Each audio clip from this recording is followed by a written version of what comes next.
In the 1600s, London is already huge, busy, and restless. The city spreads along the River Thames like a living machine. Ships bring food, fuel, and goods. Bells mark the hours. Smoke hangs over rooftops.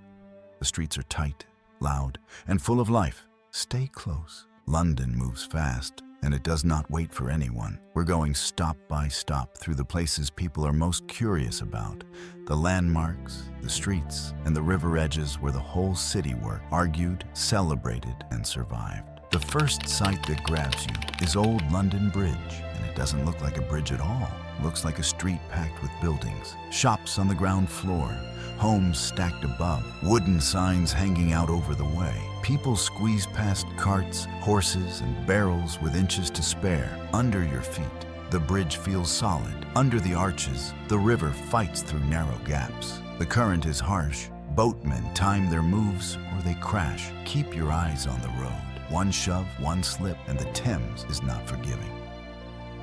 Step off the bridge and go down to the river stairs. This is where London truly breathes. The Thames is not a pretty view. It's the city's road. Barges slide by with coal, timber, and food. Smaller boats dart between them like fish. The air smells of wet rope, tar, smoke, and river mud. Along the banks, you see cranes, stacked crates, shouting porters, and sailors hunting a warm drink. Everyone is in a hurry. Everyone is carrying something. London runs on what arrives here. And keep this in mind. Later in this century, this same river will freeze hard enough for crowds to walk on it. Follow the river east and the Tower of London rises ahead, heavy and watchful. In the 1600s, it is not just a tourist site. It is a fortress, a storehouse, and a prison with a long memory. You can imagine prisoners brought by boat passing through Trader's Gate. Inside, guards move in tight spaces. Orders are followed, records are kept, weapons are stored. The tower stands close to the river because power wants easy access and quick control. This place is quiet in the worst way. The walls listen, and they never forget. Now we head back toward the heart of the city to Old St. Paul's Cathedral. It is massive, older than most buildings around it, and it pulls people toward it like a magnet. Inside, the long nave is known for something strange. People use it like a meeting place. They come to trade news, pass rumors, and make plans. It's loud, it's social, it's the city's talk line. Under a church roof, if you want the latest news, you don't wait for it. You come here and listen. Later, fire will tear through London, and St. Paul's will become one of the city's great losses. Hold that thought. Cheapside is where the city shows its working face. The name itself means market, and you can feel it. Stalls, shops, and street sellers, wagons pushing through crowds, people arguing over price, weight, and quality. You hear accents from all over England, plenty beyond it. You smell meat, bread, smoke, and spilled ale. This is not quiet shopping. It's survival, status, and money all in the open. London feels rich here, but it also feels sharp. Everyone is watching everyone. And when royal processions pass through, the same street becomes a stage.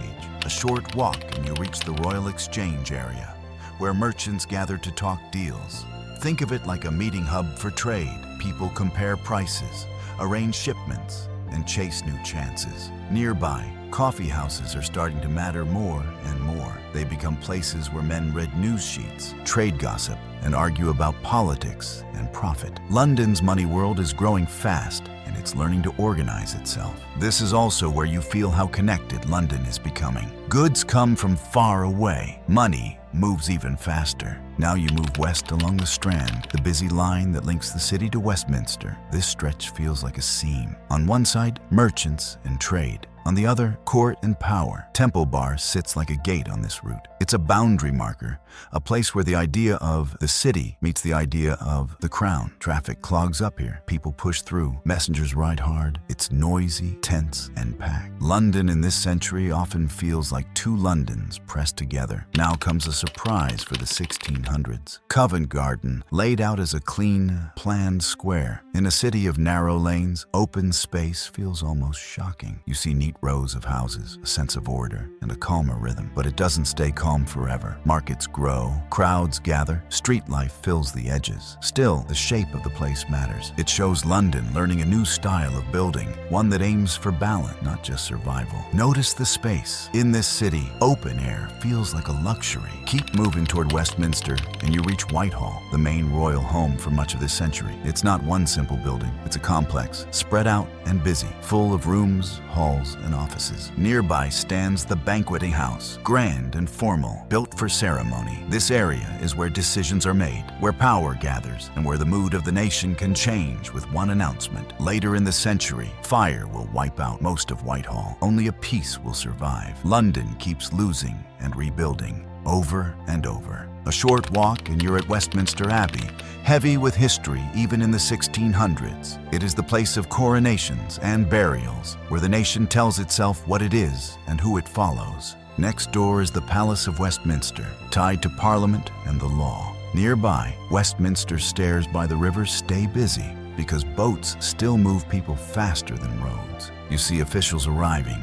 messengers rushing, and ordinary Londoners trying to make their way through the crowd. This is London's power zone, but it's also just another busy riverside. Cross to the South Bank and the city's mood changes. Bankside is where crowds go for noise, fun, and distraction. Taverns spill laughter into the street. Music drifts out of doorways. Here you find the Globe Theatre, where plays draw people from many walks of life. It's open air, packed, and alive. You can almost hear the crowd reacting, shouting, clapping, laughing, or hissing. If the city is rules and trade, this side is breath and trouble, and London needs both. And yes, even this place will burn and be rebuilt. London can't stop setting parts of itself on fire. Now we come to one of the most important spots in London's story, the bakery of Thomas Fariner, just uphill from the river near London Bridge. In 1666, a fire starts here and grows into a disaster that tears through the city. The streets are narrow, buildings are close, timber and pitch feed flames fast.